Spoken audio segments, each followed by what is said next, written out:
What's up, David here. Today I want to talk to you about how you do one thing. It's how you do everything if you allow it. So today's topic is about lateral thinking and also lateral application. So the concept of how you do one thing is how you do everything is when you tend to, for example, when you tend to be organized in a certain area of your life, that can lead to being organized in every other area of your life.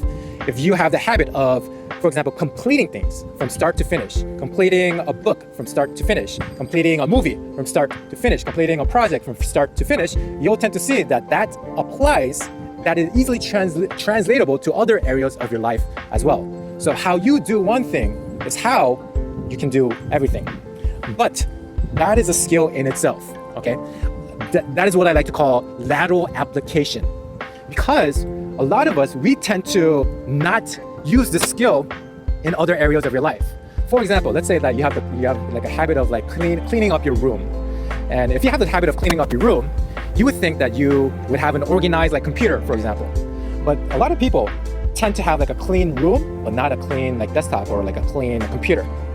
Because they're not allowing that lateral application into their life. They're not allowing that skill into other areas of their life. And another example here is of courage, of facing your fears.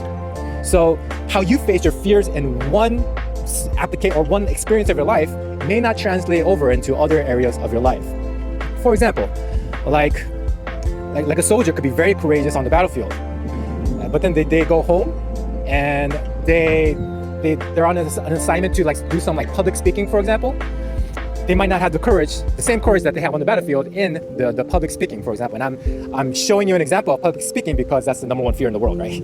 So we have to allow this courage muscle, this courage skill to leak into other areas of your life instead of just having it in one domain. You want to make it as ubiquitous as possible. And you absolutely can if you adopt this principle of how you do one thing is how you do everything if you allow it, right? So you want to take those courage muscles that you develop in one area and apply those courage muscles in another area. For example, like public speaking and being courageous in front of an audience. I used to have trouble with that, right? And that used to be one of my biggest fears. And I allowed that same skill, the same courage muscles of public speaking into video format, into doing this in front of a video. And of course, there's also people behind me as well. So this is kind of like public speaking in a way. But you want to allow that skill in one thing to translate into another thing, okay? Lateral application. So this, I'll give you many examples of this. So you can use this for organizing and cleaning, how you do one thing in one area, apply that to other areas. Completing things from start to finish, how you apply it in one area, apply it to every other area in your life. And courage, overcoming your fears, how you apply that in one area to translate that into other areas of your life as well. So use that principle. How you do one thing is how you do everything if you allow it. So allow that skill that you develop in one area to leak into other areas of your life. So that's it for this video. Hope you found value out of this one. I'll talk to you in the next one.